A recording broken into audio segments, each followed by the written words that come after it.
this event with a formal, but not formal, a very happy welcome to you all in the room and also to this initiative. As head of the PhD program in urban and regional development and on behalf of the academic board, we fully support this kind of initiatives, which are not so many. So we're very happy actually that you had the strength and the will to start. I think this is what you have done is just the beginning. It's the tip of the iceberg also in terms of the effort that is needed in the future. But I'm quite confident that you will be able to make it even bigger than it looks like at the moment, which is at the beginning. So this is just a welcome introduction, a welcome speech, just to say good luck. Thank you already for what you've done. And I hope to see many more events in the future and to see it progress further, because I think it's a very important, wonderful initiative. So thank you very much, and the floor is yours. Thank you, Marco. Hello, everyone, and welcome to the Urban Theory Workshop presentation and kickstart. Thank you, Marco, for your words and also for the support and the department for the support that you've given us. So just to give you an idea of how today's event will be structured, we'll begin with a presentation of Urban Theory Workshop project and site by Emanuele and Giulia. Then we'll have an open Q&A where you can ask, we can discuss about the project, and you can ask us whatever you want. And then we'll have our invited guests for today presenting their research. They're both PhD students at UCL at the Bartlett School of Planning. So one is with us today, Lin Fang. She will present her PhD project, and we'll have, as discussed, and Alex Gatoni Savarenzi joining us online, and then there will be also a Q&A. And then we have an inconvenience. Actually, we have another invited lecturer, Jason Katz, but he is ill. So maybe he will join us online and present his research, but we're not sure yet. So we'll let you know later. And the discussant for Jason will be Alessandra Mossa, a PhD student from the DIST, from Politecnico. And then again, we'll have Q&A and discussion for the presentations, and then we'll have a lunch for those of you who want to join. So I guess you can start, Emanuela, the floor is yours.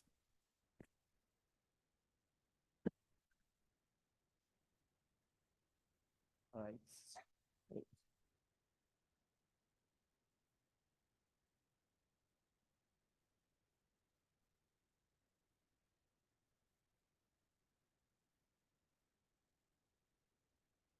All right.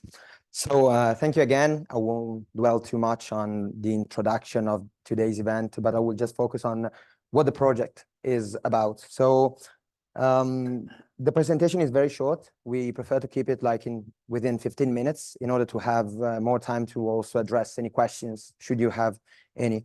So I will just go briefly through the mission objectives and the kind of, let's say, scopes that we gave ourselves for this platform. Then I will move to a bit of history, so how it started and how it developed. And then we will present the website. Giulia will do that. So we'll just try to show you the kind of state of the art of the project. And then finally, I will conclude with just some indication on what the future could look like, hopefully. So mission definition. So initially, the idea was it started as an archival project, but when this was turned into a PhD kind of event, kind of initiative, what we wanted to do and what we felt was missing in academia, but also in the kind of experience we had so far, was that there was not a space for PhD candidates to connect, to have a network, and to have an interaction that is kind of different from the kind of scholarly debate that takes place on journals, on other platforms that are mostly centered on scholars that are established or that are already in let's say, in this kind of environment. So it's quite different, and it's quite challenging also for PhD to have a kind of environment where they can have a peer-to-peer exchange and where they can have a feedback that is different compared to, again, these kind of more mainstream platforms. So these were the main, let's say, objectives that we gave ourselves. And from there, we try to develop what we reached today.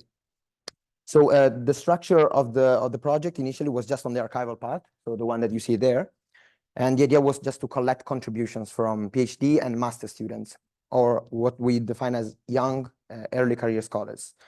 But then later we realized that the network part was much more important. We presented this project also to other universities, UCL, University of Lisbon, and many others.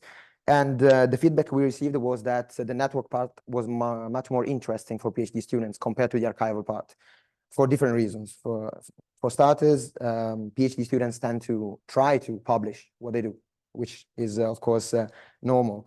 But the network, on the other hand, allows them to create connections that maybe can last and that can eventually bring to future collaborations.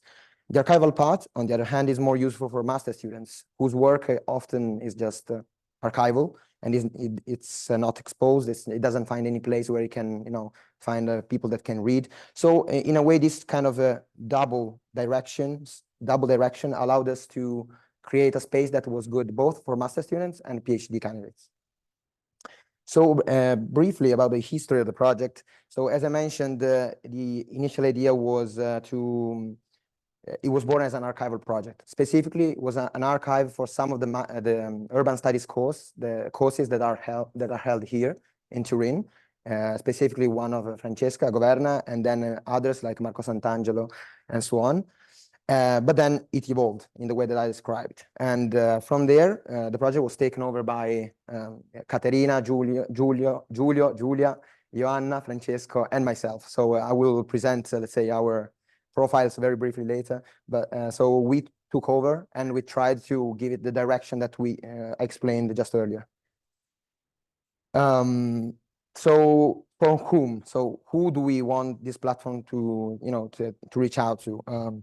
Firstly, young scholars in the field of urban studies, and specifically critical urban studies and political ecology. So these are the two main, let's say, fields we refer to, a bit because we are in those fields. So it's something that we feel like we're more comfortable in managing. Secondly, because part of the scholars, part of the PhD we interact with on a daily basis, part of the PhDs I encountered, they encountered, share similar interests. So we realize that this is somehow, of course, filtering the participation. But overall, we thought it was important to give some direction to the kind of contribution we want to receive, the kind of network we want to create, because otherwise, if it's too diluted, then it loses the main focus that we had to create, an environment for exchange. Then we also actively tried to reach out also to places that were not within reach. So of course we have already our network, the network that comes maybe from our supervisors, the people we know. We also try to go over and expand, reach out to people we didn't know, but that we knew that maybe interested in the initiative. And finally, there's the focus on graduate and postgraduate students, because it's the kind of step, it's the kind of stage within academia that, in our opinion, misses this kind of connections and this kind of network. So the state of the art, this is the team. And we're all PhD candidates here in Turin. 5 of us are in the URD PhD. Giulio is in the DASP PhD, but we are all together. We work together on a daily basis. And we all have somehow different profiles, different interests. So it's not like we work exclusively on some topics, but it's quite variegated. So these different interests also allowed us to expand the kind of basin of options and the people we reach out to. So the network part. So we created this network on a sort of word of mouth kind of approach. So we didn't spam the invitation to join the network on mailing lists, these kind of channels, for 2 reasons. The first one, we didn't want to expand too fast, too quickly, and not being able to manage it, because it's 6 people, but we have also, of course, duties and things we have to do besides this project. And secondly, because we wanted to see how, for instance, we could organize the network, what kind of events could stem from this kind of initiative. So we tried to go gradually. To go about gradually on this. So what we reached so far, it says 64, which is actually 71 after we advertised. So this is, let's say, to be updated. So around 70 members from 29 universities, which I will show in a second, 16 countries, and it is mostly PhD students. And the 9 research clusters, which I will show. So as you can see from the map, the attempt to reach out to other parts, to other universities, to other countries is there. Of course, there's a main component from Italy and the UK based on our own experiences and connections that were still there. This is, of course, just the beginning, as Marco mentioned. So we will try to expand and to go, to reach out to a never growing base. But this is the first attempt. So this is what we did so far. So these are the 9 research clusters, which are based on the subscriptions we had. So it's not something we somehow imposed, but it's something that was created on a bottom-up approach. So we asked people that subscribed to specify what were their interests, the keywords they use. And from these, we identified these 9 research clusters. And these also keywords, in a way, regulate the content we have on the website, which will be shown by Giulia. And these are the universities. So you see that UCL, Università di Roma, and the Politecnico Torino are the major ones. And then we have some subscriptions that really range from China to the US, Brazil, Africa as well, in Kenya. There's a major component from the UK, also Sheffield, because we have connections there, Manchester. So this is, again, the beginning of the network. And then we have the platform. So of course, there's this kind of idea about connecting people, having contributions that needs to be regulated practically through a tool. And this is our tool. This is the platform that we use to regulate all these kind of contents. So in a nutshell, we have the section about the contributions that is to collect the works that are produced. And then on the other hand, we have the network, which we use to organize the roundtables, what we call roundtables, which is something that we will do today. So this is a kind of, let's say, incipit, or like a sort of trial, so you can see how these things will work. For the way forward, it's again, we will continue to collect contributions. Maybe we will try to discuss how to expand the number of contributions, how to reach out to different people, and to advertise. And then on the other hand, we will try to expand the network and try to organize the roundtables for the next year. And then later, we'll see what happens. And that's it. So I will just leave the floor to Giulia so that she can show the website.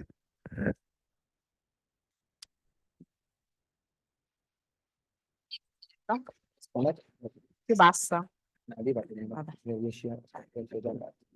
C'è già? Ah, grazie. Hello, everyone. I'm gonna do something that you can do by your own, but if you go to the website, basically we made a graphic, let's say, renewal thanks to the support of the PhD. And for this, we thank again the PhD in Urban and Regional Development. The homepage of the website works like this. So it's a first idea of what's there. Divided by what you see here are the research topics already mentioned by Emanuele. And again, other divisions, basically, which are, for instance, by type of contribution. So we have essay or literature review, for instance. If you then go to the About section, what you see is about a bit of us and our goal. We have a manifesto that contains basically our statements and our goals. And finally, more about the network and how it developed. Finally, also us. This is a video produced by Samuele Pellecchia that he gently gave it to us, was produced for Urban China, and then is there. It's a very beautiful piece. I invite you to check it out. And again, for the contribution, the sections are really, again, easy. What you can, if you are particularly, so it's just everything is there, but if you're particularly interested in the urban ecology, you go there and you have all the yeah, all the content, both in the roundtables and in the contributions. So the tag really works as a filter that you can easily scroll and look for type of content. The content there is now is 20 articles and some maybe 8 roundtables that for the moment are a presentation made in the context of some master courses. But of course we envision to create more. So if you go here for the roundtable, once again you have content which is in the format of a video basically. Yeah, and you go directly to them. Just to show you that it's it's working and it's not very long and can be it's feasible to watch it and enjoy it. Finally, we have the content network.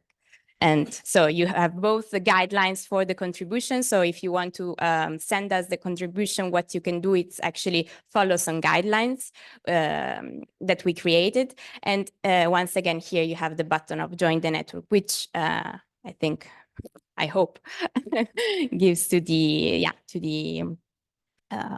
Google form that you can compile. The idea is that based on the network, we will realize much more roundtables and that we can, of course, enrich the page in the next years and months. Thank you.